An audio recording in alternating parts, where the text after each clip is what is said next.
आज की कहानी दो ऐसे लोगों की है जो हमें ये सिखाते हैं कि सच्चा प्यार कभी पैसों से नहीं तोला जा सकता। कई बार दौलत भी प्यार के सामने हार मान जाती है। कहानी शुरू होती है एक गरीब लड़के स्वादा से जो युक्कू नामक म्यूजिक कॉलेज की दीवारों को रंग रहा होता है। तभी वहां एक लड़की मीका आती है और आत्महत्या करने की कोशिश करती है। स्वादा तुरंत उसे रोकता है, पर मीका बार बार मरने की बात करती रहती है। कोई गहरी बात थी जो उसे अंदर से तोड़ रही थी। इतने में कॉलेज के कुछ टीचर आकर उसे संभालते हैं और ले जाते हैं। इस बीच मीका का लॉकेट गिर जाता है जिसे स्वादा उठा लेता है। अगले दिन का सीन शुरू होता है। पता चलता है कि स्वादा इसी कॉलेज में सफाई का काम करता है।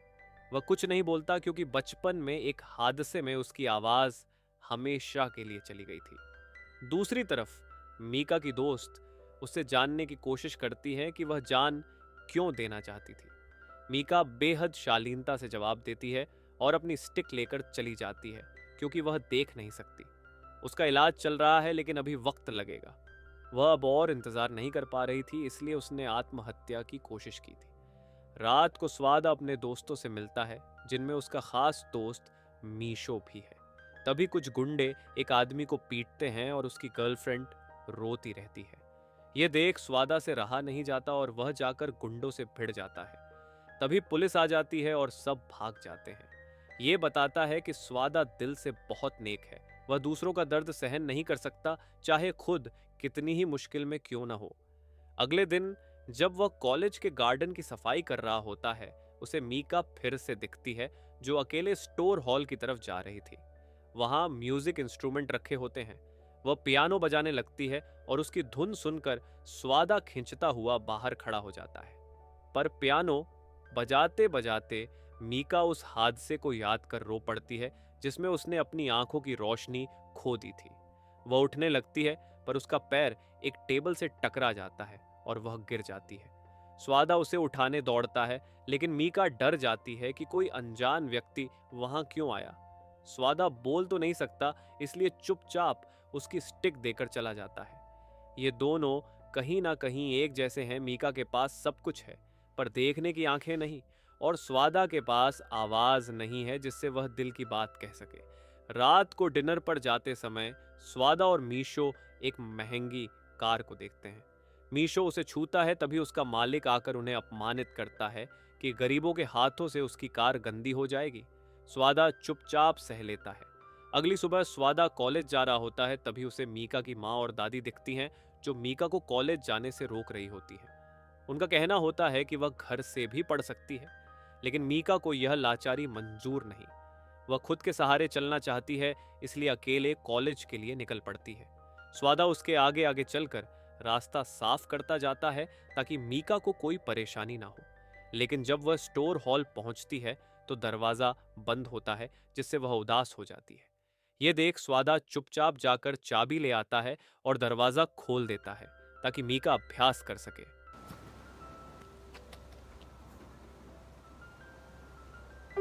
प्रैक्टिस के बाद जाते समय मीका फिर गिर जाती है और स्वादा उसे उसकी स्टिक देता है। इस बार मीका शुक्रिया अदा करती है क्योंकि उसे लगता है कि यह अनजान शख्स नुकसान पहुंचाने वाला नहीं है। वह पूछती है कि क्या वह भी पियानिस्ट बनना चाहता है, पर स्वादा बोल नहीं सकता। मीका सोचती है कि शायद वह बात नहीं करना चाहता। तब स्वादा मोबाइल की एक ऐप से बात करने की कोशिश करता है।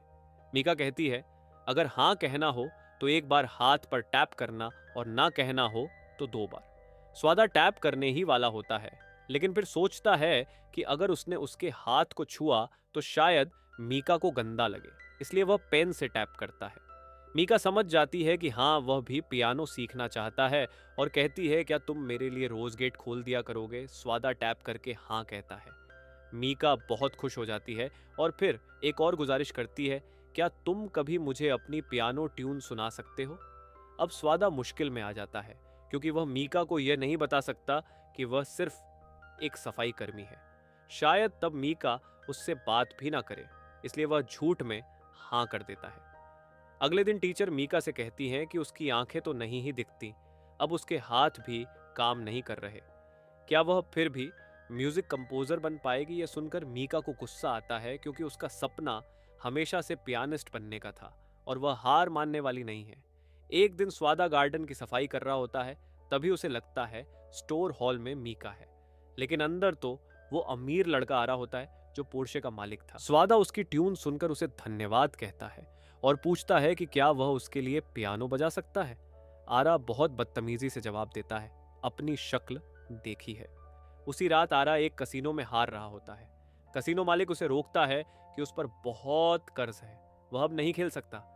बाहर निकलते ही स्वादा उसका इंतजार कर रहा होता है और फिर से रिक्वेस्ट करता है कि मीका के लिए पियानो बजा दे। आरा कहता है ठीक है, लेकिन बदले में मुझे 1 करोड़ चाहिए। आरा जानता था कि स्वादा ये नहीं दे पाएगा, पर मीका के लिए स्वादा सब कुछ देने को तैयार था, इसलिए सौदा 500 में तय हो जाता है, जो भी स्वादा के लिए बहुत बड़ी रकम थी। इसके लिए वह रात को भी काम करने लगता है। काफी मेहनत के बाद वह आरा को मीका के सामने पियानो प्ले करने के लिए लेकर आता है। मीका को वह ट्यून बहुत पसंद आती है और वह कहती है कि दोबारा भी बजाना। अब स्वादा फिर फंस जाता है, लेकिन हार नहीं मानता। वह 2 गुनी मेहनत करता है ताकि मीका को वो खुशी दे सके जो शायद कोई करोड़पति भी ना दे पाए। ये सिलसिला चलता रहता है, रात को काम, दिन में पैसे देना और फिर आरा से मीका के लिए पियानो बजवाना। मीका को लगता कि यही स्वादा पियानो बजा रहा है और ये सोचकर वह बहुत खुश रहती है और उसकी यही खुशी स्वादा के लिए सबसे बड़ी जीत बन जाती है। पर एक दिन स्वादा से एक चूक हो जाती। वो सुबह जल्दी नहीं उठ पाता और कॉलेज के लिए देर हो जाती है। उसे डर लगता है कि अगर आज वो आरा को पैसे नहीं देगा तो आरा पियानो नहीं बजाएगा और सारी सच्चाई सामने आ जाएगी। दोनों बड़े मजे में पियानो बजा रहे थे, जिसे देखकर स्वादा को जलन होती है, लेकिन कुछ कह भी नहीं सकता। इधर उसके दोस्तों को अब उसकी चिंता होने लगती है। वह अब ना उनसे मिलता है, ना उनके साथ खाना खाता है। वह दिन में सिर्फ 1 बार खाना खाने लगा था ताकि कुछ पैसे बचा सके। वहीं गैराज में काम करने वाली एक लड़की स्वादा के दोस्त को बताती है कि अब वह रातों को भी काम करने आता है। इतनी पैसों की क्या जरूरत पड़ गई है, शायद किसी लड़की की वजह से। यह सुनकर उसका दोस्त कॉलेज पहुंचता है और देखता है कि स्वादा उसी पोर्शे वाले आदमी को पैसे दे रहा है। वह उसका पीछा करता है, लेकिन कैसीनो के अंदर जाने से रोक दिया जाता है। उधर स्वादा मीका को घर छोड़ने जाता है। रास्ते में वे कुछ देर बैठते हैं। तभी मीका उसका हाथ पकड़कर कहती है कि यह हाथ उसके लिए लकी है, क्योंकि यह हमेशा उसकी मदद करता है। इस बात से स्वादा को अपना अतीत याद आता है, जब उसने एक लड़के को बचाने के लिए गुंडों के बीच कूद पड़ा था और गले पर चोट लगने से अपनी आवाज खो बैठा था। उसने उस हमलावर को मार डाला था और नाबालिग होने की वजह से सजा कम हुई। दोस्ती, दर्द और खामोशी, यही उसकी दुनिया थी। स्वादा मीका से सब कुछ कहना चाहता था, लेकिन डरता था कि वह उसे छोड़ देगी, इसलिए उसने खुद को तकलीफ में डालकर मीका की खुशी की कीमत चुकाई। महीना बीत गया। इस बीच आरा को भी मीका से लगाव हो गया, लेकिन इस बार वो स्वादा से कहता है कि क्यों ना तीनों कहीं बाहर घूमने चलें। स्वादा मान जाता है और वे एक हिल स्टेशन पहुंचते हैं। रिसोर्ट ओनर से बात करने स्वादा बाहर जाता है और आरा अपनी चाल चलता है। मीका पूछती है, क्या तुम वही हो जो पियानो बजाते थे? आरा हैरान हो जाता है। मीका कहती है, हाँ मुझे सब पता है, लेकिन स्वादा को मत बताना। तभी स्वादा आ जाता है और उन्हें किस करते देखता है। उसका दिल टूट जाता है और वह चुपचाप वहां से चला जाता है। लेकिन सच्चाई कुछ और थी। मीका तो आरा को खुद से दूर कर रही थी। उसने स्वादा को रोकने की कोशिश भी की, लेकिन अंधेपन की वजह से फिसल गई और सभी वापस शहर लौट आए। कुछ दिनों बाद आरा मीका से माफी मांगता है। मीका को लगता है कि वह स्वादा है, लेकिन छूने पर उसे सच्चाई समझ में आ जाती है।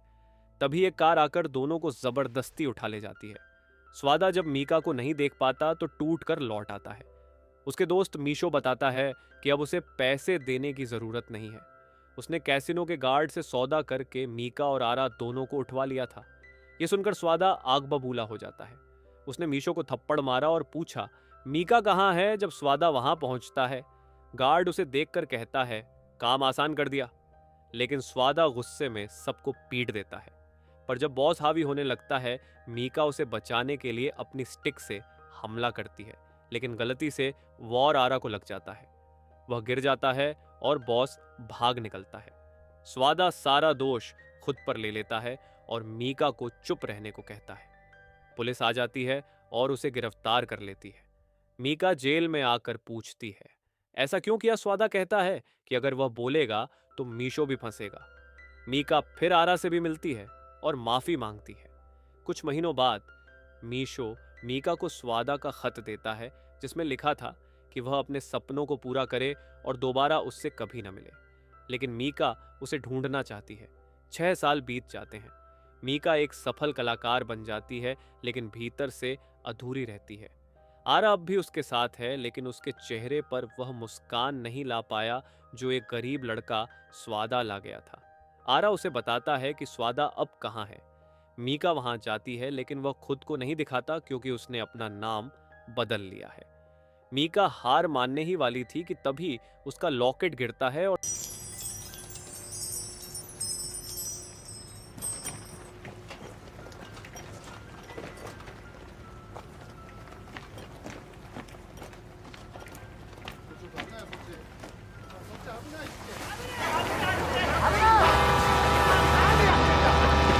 स्वादा उसे बचा लेता है। दोनों कीचड़ में गिर जाते हैं। मीका पूछती है, क्या तुम स्वादा हो? और वह उसके हाथ पर वही पुराना इशारा करता है। मीका उसे गले लगा लेती है और चूमती है। अंत में दोनों एक हो जाते हैं क्योंकि जब आप सच्चे दिल से किसी से प्यार करते हो तो एक दिन वो प्यार खुद लौट आता है। जैसे मीका के पास लौटा सब कुछ होते हुए भी वह सब कुछ छोड़ आई सिर्फ एक सच्चे प्यार के लिए। यही होती है मोहब्बत की ताकत।